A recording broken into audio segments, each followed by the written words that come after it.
be really nice having like a group of girls around you to support you and to, I suppose, to share your successes and your downfalls with, rather than just an individual.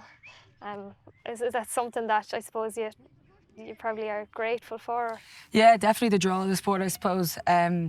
Like being able to go through the hardship with people and then like look around and I suppose even get the wins and also the losses as well. I think you probably learn a lot more from the losses and how you react to them and how you bounce back. But obviously when you're upset about a loss, when you have almost 30 odd girls in the same position that can kind of understand you, it helps because you don't have to speak about it as much, to be honest. You can kind of just all look at each other and know you're going through the same thing. But then I suppose, yeah, it leads into like when you're training and stuff, looking around to even some of the younger girls we have on our team, like Orla Lally, Emma Duggan, like girls that are younger than me, but also like they challenge you in different ways and you look up to them, even though obviously you're a few years older than them. It doesn't really make a difference when you're playing with them. Like you have girls that are pushing 33, 34 and girls that are 16, 17 coming on and competing for the same space, but also being able to have equal kind of admiration for each other and the things you do. But yeah, I know, look, having the girls and you spend so much time with them that obviously they end up becoming your best friends as well, whether that's a good thing or a bad thing. So no, it's class. It's a class element of it. And who, I suppose, would you have looked up to in your sport or growing up? Probably growing up, it was always in my house. We used to watch national hunt racing. We didn't watch a lot of flat racing just because my mum and dad were mostly interested in the jumps, and it was always Nina Carberry and Katie Walsh. They were the two women in sport that I looked up to. God, I just idolised them, you know. Yeah. Just thinking, I always thought, like, I wonder what that feels like to be on such a big stage or to even ride a racehorse. Like my dad trained a few point-to-point horses. Before the point-to-pointers would go out into the parade ring, he'd let myself and my brother up on them, and we'd do a few laps around the field and then the horses out for the race. Thankfully they were quiet. But I just remember thinking, I don't want to get off, I want to go out and ride the race. So no, it's just the likes of them. And do you think being able to see them, let's say, like you said, you watched them on telly, like made a difference, like actually being able to see them? Yeah, for sure. Yeah, exactly.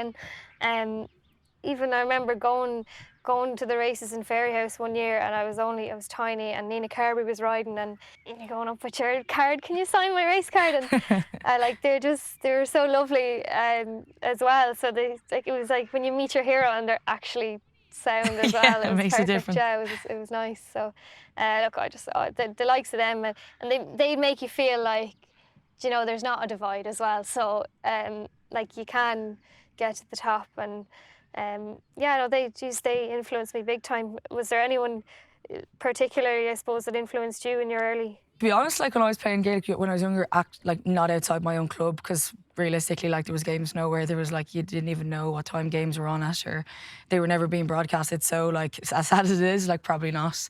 Like only the local girls in our team, like that I would have got the chance to play with as well. So that was obviously class. Like, you know, you seeing girls and playing senior for your club that you'd want to be playing with them. But like I was always, because I could see, like Dad was always a massive Chelsea supporter, so like that, like whoever I saw was whoever I idolised. So like that, like nowadays it's class because their games are so much more televised and so much more media about it, but probably not as many women when I was growing up now, to be honest. Obviously, you know, Nina Carberry and Katie Walsh were big role models for me, and obviously going forward now, the likes of Rachel Blackmore and Holly Doyle, I suppose taught me that resilience is really important. And if there was one thing I could say to maybe a younger rider coming forward, especially the girls that are looking to make it in the racing scene, I'd say it's all about, you know, your attitude. I think you need to be determined. You want to be the best. You want to show that you're doing more than everyone else. You want to show that you want it more than everyone else. And I think if you keep your head down and you're resilient and you come back from falls and you just don't give up, I think, you know, people will notice that and someone will latch onto you, and the opportunities then will come on their own after that. What would you think for someone, what would you say to a young footballer coming through the ranks? Yeah, I suppose I'd probably echo a lot of what you said there, like resilience, all those keywords. But like, obviously in a team sport, I think turning up to training on the days you're told to and being at during training when someone's telling you exactly what to do, there's probably not a huge amount of thinking involved in those sessions. Like in the collective sessions, I think I'd say it's going to diminish it, but I don't think they're the hardest to get through. But if you actually want to succeed, like you said, it's outside of training, it's your own individual work, it's being committed to it, like on and off the pitch and things like that. Like I suppose it is more of a lifestyle than we probably like to admit. And sacrifice, I suppose, obviously is worth it, whether it's winning trophies or whatever it is, like as in the more you put into it, the more you get out of it. You compete on an equal playing field in your sport. How do you find that? Yeah, it was always just the way it was growing up, so I never really looked at it any differently. I had a brother growing up, we did everything together, so I suppose it was daunting at the start, more so because you're so young, and especially, you know, with racing being so televised as well,